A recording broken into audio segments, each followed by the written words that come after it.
On a freezing night in 1809, a British diplomat stepped outside an inn in Prussia and vanished. For a moment, there was only silence. No screams, no struggle, no witnesses. Only questions that have survived for more than 2 centuries. This isn't a legend or a ghost story. It's one of history's strangest unsolved disappearances. His name was Benjamin Bathurst. Some doors are crossed only once. Born into a respected English family, he seemed destined for a successful life in diplomacy. By his 20s, Bathurst had already earned an important position representing British interests across Europe. He had a wife, children, and a promising future. Everything suggested a quiet life lay ahead. No one could have imagined how quickly everything would change. But Europe was changing. Napoleon's wars were reshaping the continent. Kingdoms collapsed, alliances shifted, and every secret could change the course of history. For diplomats like Bathurst, information was often more valuable than armies. Sometimes a single letter was worth more than 1,000 soldiers. In 1809, Britain sent him to Vienna on a sensitive diplomatic mission. Exactly what he carried remains uncertain, but historians agree his work was critically important. Then, Austria fell. The mission collapsed almost overnight. There was no turning back. With French influence spreading across Europe, Vienna was no longer safe. The journey home would become far more dangerous than the mission itself. Traveling under a false identity, Benjamin Bathurst began the long journey north toward England. Never knowing he would never arrive. To avoid suspicion, Bathurst abandoned his own name. From now on, he traveled as Baron de Kock. His companion, Kraus, became his servant. Even then, it wasn't enough to feel safe. Some shadows follow long before they are seen. Napoleon's agents hunted British couriers across Europe. Every traveler could be watched. Still, Bathurst pressed north. The coast was only days away. By late November, he reached a quiet Prussian town called Perleberg. It looked like the last place where history would remember a man. Everything appeared ordinary. The streets were calm, the houses were warm. Nothing seemed out of place. They stopped at an inn called the White Swan to wait for fresh horses. Inside, Bathurst ate, then spent hours writing alone. No one knows what those final pages contained. Some say he burned several documents before leaving the room. Perhaps he was protecting secrets. Perhaps he already sensed danger. Time slipped away.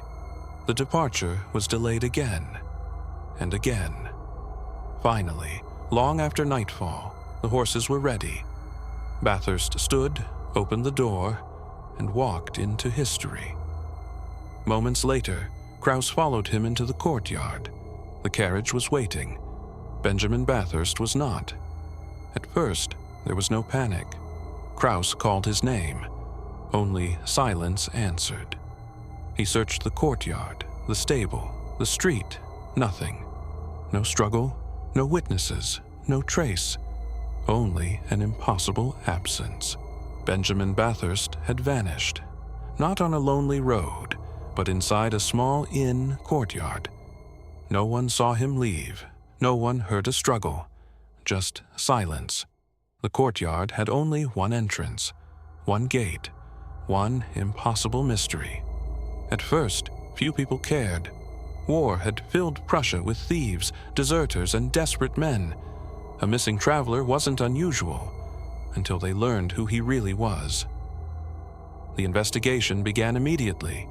Soldiers searched every street, every building, even the nearby river. Nothing. Days later, the first clue finally appeared. Bathurst's expensive fur coat had been hidden inside a small wooden shed. Not stolen, hidden. Someone wanted it out of sight. Weeks passed. Then another discovery: his trousers, abandoned deep inside a winter forest.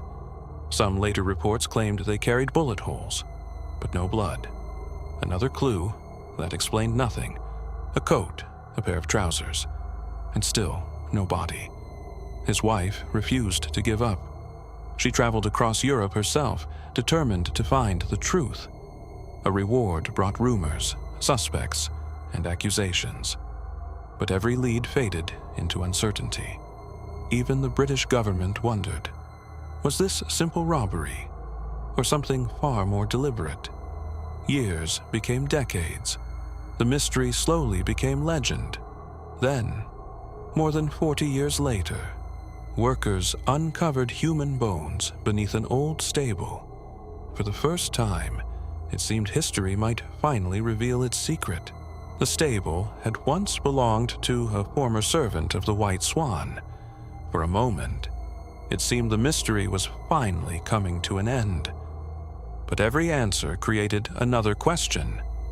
If Bathurst was killed for robbery, why were his belongings found in different places? Why hide the coat and abandon the trousers weeks later? Nothing seemed to fit. Another theory pointed elsewhere. What if this wasn't the work of ordinary criminals, but of Napoleon's intelligence network? The evidence was never enough. Only suspicion. Only silence. The skeleton itself raised new doubts. Was it really Benjamin Bathurst, or someone history had already forgotten?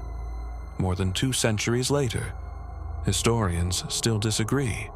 Some believe he was murdered by local thieves. Others suspect political assassination. A few even wonder if he disappeared by choice. None of these theories explains everything. The courtyard remained silent. The witnesses saw nothing. The snow revealed nothing. Perhaps that is why this story has survived for so long. It belongs to an age before photographs, before fingerprints, before the truth could travel faster than rumor. One man stepped through a doorway, expecting to return home. He never did. Somewhere in that quiet Prussian town, his final footsteps simply ended, and after more than 200 years, Benjamin Bathurst remains one of history's greatest unsolved disappearances.